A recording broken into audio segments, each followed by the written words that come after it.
네, 반갑습니다. HR 레시피 정호영 노무사입니다. 지금 이 시간은 긴급 HR 레시피로 여러분과 함께 찾아뵙게 되었습니다. 2024년 12월 19일 오늘입니다. 대법원 전원합의체에서 재직자 기준이 부과된 임금, 그 다음에 근무일수 조건이 부과된 임금의 통상임금성 인정과 관련해서 최종 판단을 내렸기 때문에 오늘 여러분과 함께 대법원 보도자료를 함께 보면서 어떤 주요 내용이 있었는지 한번 같이 살펴보도록 하겠습니다. 자, 오늘은 급하기 때문에 보도자료 중심으로 제가 한번 보도록 하고 이후에 저희 HR 레시피에서 따로 영상을 만들어서요. 어떻게 시사점을 얻어야 되고 어떤 인사적인 포인트를 고려를 해야 되는지 복합적으로 한번 달아보는 주제를 찍도록 하겠습니다. 자, 그러면은 보도자료 같이 이제 보시죠. 대법원 2020-247-190 임금 사건과 대법원 2023-3028-38 임금 사건. 위에가 이제 한화생명보험 사건이고 밑에 있는 사건이 현대자동차 사건으로 볼 수가 있는데 두 가지가 있었습니다. 자, 아까 말씀드렸던 특정 시점 기준 재직자에게만 지급하는 재직 조건, 우리가 재직자 조건이라고 부르기도 하는데 이 재직 조건과 일정 근무일수를 충족하여 지급하는 조건, 근무일수 조건이 부과된 통상임금성과 관련해서 중요한 포인트가 뭐냐면은 기존에 우리 왜 가블오토텍 사건에서도 보셨지만 2013년에 통상임금 판단할 때는 정기성, 일률성, 고정성이라는 이 세 가지 요소가 모두 갖춰져야지 통상임금성을 인정한다. 근데 이 세 가지 요건 중에서 이번 전원합의체 판결에서는 전원일치 의견으로 고정성을 통상임금 개념 징표에서 제외한다. 그리고 새로운 통상임금 개념과 판단 기준을 재정립한다. 이런 포인트로 정리가 됐다고 볼 수가 있겠습니다. 자, 그러면은 다음 페이지 한번 보시면서 사안 개요도 좀 들어와서 보시죠. 하나생명보험 사건, 이게 위에 있는 사건인데요. 보시면 재직 조건이 붙어 있는 정기 상여금이 있고, 그리고 현대자동차 사건 보시면은 근무일수 조건인데요. 회사에서 지급하는 2개월 주기, 6개월 주기, 1년 주기로 지급하는 정기 상여금 안에 보면은 15일 미만 근무하면은 해당 상여금을 지급하지 않는다라는 조건이 이제 있었다라고 이제 합니다. 소송 경과를 보시면 이 한화생명보험 사건에서는 1심에서는 재직 조건이 붙어 있는 정기 상여에 대한 통상임금성을 부정했어요. 재직 조건이 달려 있으니까. 근데 원심을 보시면은 입장이 달라졌죠. 재직 조건부 정기 상여금의 통상임금성을 긍정했는데 재직 조건이 붙어 있어도 그것을 유효하다고 볼 수가 없다. 그래서 정기 상여금의 고정성이 인정된다는 논리였습니다.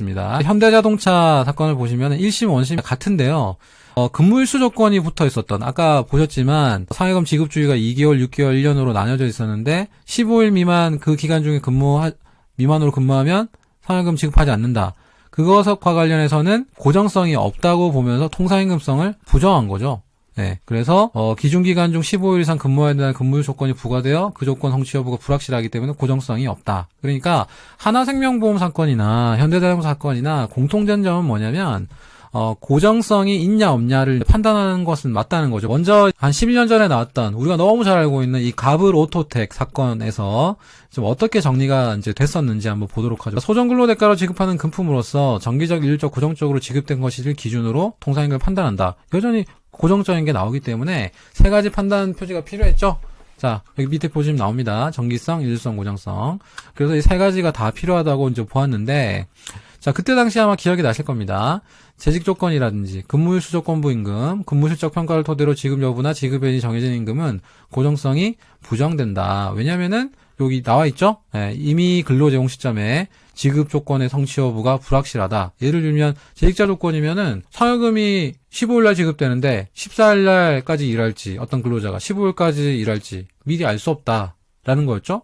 근무일수 조건이라는 것은 해당 월에 15일 이상 근무해야 지급하는 조건인데 이 사람이 해당 월에 15일 이상 일할지 미만으로 일할지 알 수 없다. 그게 불확실하다는 이유로 고정성을 이제 부정했다는 건데 이번 전원합의체의 쟁점은 뭐였냐? 고정성을 기준으로 통상임금 해당 여부를 계속 판단하는 것을 유지할 것이냐 여부였다는 거죠. 세부적으로 보면은 종전 판례가 고정성이라는 개념을 자꾸 통상임금 개념적 징표로 제시를 하고 있는데 이걸 유지할 거냐. 만약에 유지하지 않는다면 어떤 개념과 판단 기준을 어떻게 재정립해 줄 거냐. 이게 관건이었던 것 같습니다. 이번에 전원합의체 판단을 보면은 종전 판례가 제시한 고정성을 통상임금의 개념적 징표에서 제외한다. 그럼 구체적으로 어떤 포인트들이 있는지 한번 보도록 하겠습니다. 제외하는 이유가 두 가지가 먼저 나오는데 이 통상임금이라는 것은 법적 개념이기도 하고 강행적 개념이기 때문에 법령 정의에 충실해야 되고 당사자가 임의로 변경할 수 없어야 된다. 그래서 이제 두 가지를 뭐라 그래요? 법령 부합성, 강행성 이렇게 하죠. 자, 그런데 이 고정성이라는 판단 표지가 통상임금 정의 규정이 있는 근로기준법 시행령 6조 이 조문 어디에 있느냐. 자, 보시면은 통상임금이란 근로자에게 정기적이고 일률적으로 소정근로 또는 총근로에 대해서 지급하기로 정한 시간급 금액 등등을 말한다 이렇게 돼 있는데 정기성은 있고 일률성은 있는데 그럼 고정성이라는 건 어디 있냐? 고정성은 지금 표면적으로 없거든요. 이 법령상 근거가 없다라는 겁니다. 고정성이라는 이 판단 표시 자체가. 그래서 이것은 임금의 지급 여부나 지급액의 사전 확정을 의미하는 고정성을 통상임금 개념적 징표로 요구하는 것 자체가 통상임금 범위를 축소시켜버리죠. 왜냐하면 통상임금 범위를 법령 근거도 없는데 고정성이 없다라는 논리를 만들어낸다면 당사자가 임의로 이 강행성을 넘어서서 왜곡시켜버릴 수가 있다는 거죠. 이게 문제가 됐던 거고. 세 번째 부분이 참 이번에 중요한 것 같아요. 소정근로 가치 반영성이라는 것인데 자 읽어보겠습니다. 통상임금은 소정근로 가치를 평가한 개념이므로 실근로와 무관하게 소정근로 그 자체의 가치를 온전하게 반영해야 된다. 밑에 예시가 좀 도움이 될 것 같습니다. 월급 200만 원 사람이 있어요. 자, 기본급 600%를 연 6회 분할해서 정기상여금으로 받습니다. 자, 격월마다 200만 원씩 지급하는 회사에 입사해서 20년간 근무하다 퇴직한 근로자를 가정했을 때 20년 동안 120회에 걸쳐서 한 차례도 빠짐없이 정기상여금을 지급받았다면 자, 이게 중요하죠.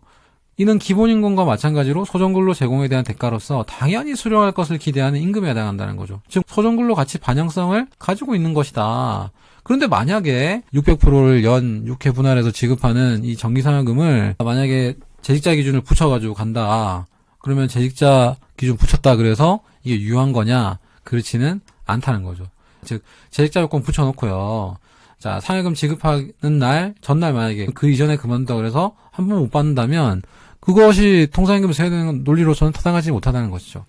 네 번째는 자, 통상임금은 법정 수당 산정을 위한 도구적 개념이기 때문에 자, 연장근로 등을 제공하기 전에 산정될 수 있어야 된다는 이 사전적 산정 가능성이라는 얘기가 이제 나오는 거죠.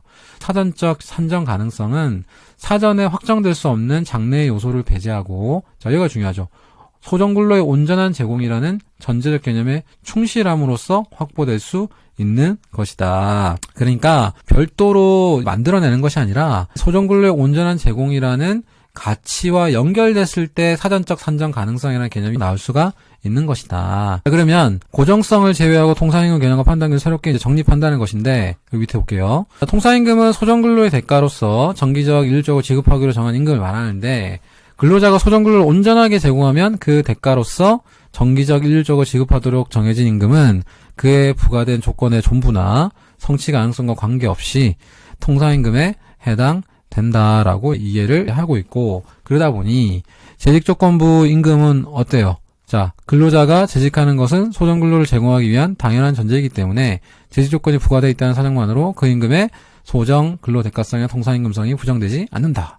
자, 이해되시죠? 자, 근무일수 조건부 임금 같은 경우도 소정근로를 온전하게 제공하는 근로자라면 충족할 소정근로일수 이내의 근무일수 조건이 부과되어 있다는 사정만으로 그 임금의 통상임금성이 부정되지 않는다. 다만 아까도 말했지만 소정근로일수가 한 달에 정해져 있는데 이걸 초과하는 일수에 대해서 임금을 준다는 것은 소정근로를 넘는 추가근로의 대가이기 때문에 통상임금성이 아니다라고 보는 거죠. 자, 성과급 같은 경우는 이제 요거는 뭐 기존과 거의 같은 것 같습니다.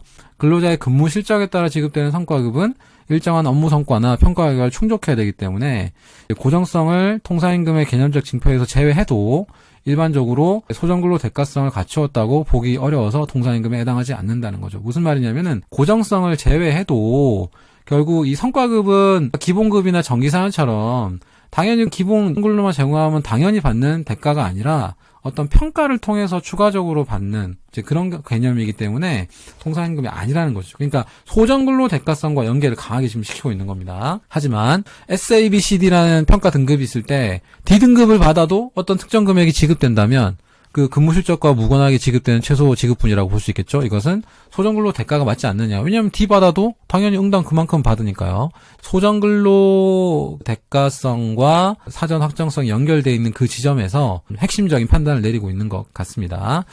중요한 게 적용 아니겠습니까? 실제 적용을 보면은 이번 전원합의체 판결에서 결정한 이 새로운 법리는 소급표를 제한한다라는 것이고요. 법적 안정성과 신뢰 보호를 위해서 새로운 법리는 이 판결 선고일 이후에 통상임금 산정부터 적용을 한다라고 이제 돼 있고요. 소급표가 미치는 제한적인 범위는 이제 이 사건 그리고 이제 동종 쟁점과 관련된 대법원에 계류가 돼 있거나 아니면 하급심에서 지금 계류가 되어 있는 이 사건들에 대해서는 소급표가 미친다고 볼 수가 있겠다라는 것이죠.